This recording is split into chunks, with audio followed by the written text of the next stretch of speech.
देश भर की अदालतों में पेंडिंग केसों को लेकर हाल ही में कानून मंत्री अर्जुन राम मेघवाल ने संसद में जवाब दिया। कानून मंत्री के लिखित जवाब के अनुसार भारत की विभिन्न अदालतों में 5 करोड़ से अधिक मामले लंबित हैं, जिनमें से सबसे अधिक मामले उत्तर प्रदेश की अधीनस्थ अदालतों में पेंडिंग हैं। जानकारी के अनुसार यूपी की अदालतों में 1 करोड़ 18 लाख से अधिक केस अभी भी पेंडिंग पड़े हुए हैं। इनमें से अधिकतर मामले जमीनी विवादों से जुड़े हुए हैं। वहीं आपने भी अक्सर कई बार जमीनी विवाद से जुड़े ऐसे मामले देखे होंगे जिनमें दो पक्षों के बीच में खूनी संघर्ष जैसी घटनाएं सामने आती हैं, जिनमें कई बार कई लोग बिन मौत मारे भी जाते हैं। लेकिन हाल ही में केंद्र सरकार ने एक पहल शुरू की है। इस पहल के अनुसार जमीनी विवाद से जुड़े मामलों में कुछ कमी आ सकती है। वो पहल क्या है, देखिए इस रिपोर्ट में।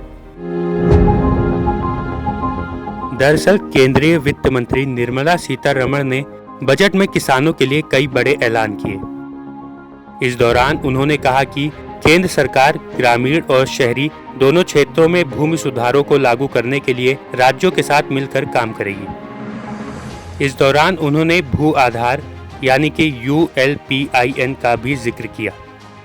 इस भू आधार के लागू होने पर जमीन के मालिकाना हक स्पष्ट होंगे और जमीन संबंधी विवादों में कमी आएगी। बता दें कि भू आधार एक 14 अंकों की यूनिक पहचान संख्या है। इसे डिजिटल इंडिया भूमि अभिलेख आधुनिकीकरण कार्यक्रम यानी digital India land records modernization programme DILRMP के तहत भारत में प्रत्येक भूमि भूखंड को जारी किया जाता है।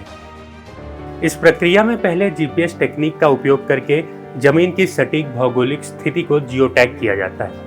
इसके बाद जमीन की सीमाओं का भौगोलिक सत्यापन करने के बाद उन्हें नापा जाता है। जमीन के मालिक का नाम, उपयोग श्रेणी यानी कि उस जमीन का उपयोग किस काम में किया जा रहा है, क्षेत्र आदि विवरण इकट्ठा किए जाते हैं और इन सब को भूमि रिकॉर्ड प्रबंधन प्रणाली में दर्ज किया जाता है। सिस्टम के माध्यम से 14 अंकों की भू आधार संख्या तैयार की जाती है, जो डिजिटल रिकॉर्ड से जुड़ी होती है।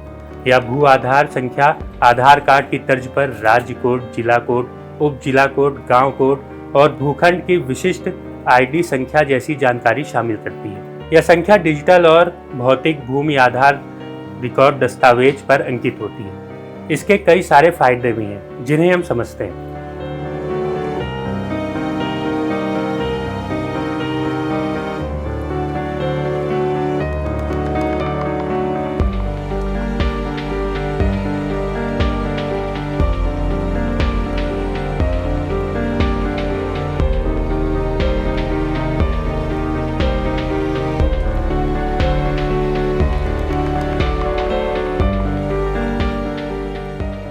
फिलहाल सरकार की इस पहल से किसानों को कितना फायदा होता है या तो आने वाला वक्त ही बताएगा। फिलहाल आप इस पूरी पहल के बारे में क्या सोचते हैं, हमें कमेंट बॉक्स में जरूर बताएं। हम फिर मिलेंगे एक नई जानकारी के साथ। तब तक के लिए मुझे दीजिए इजाजत। नमस्कार।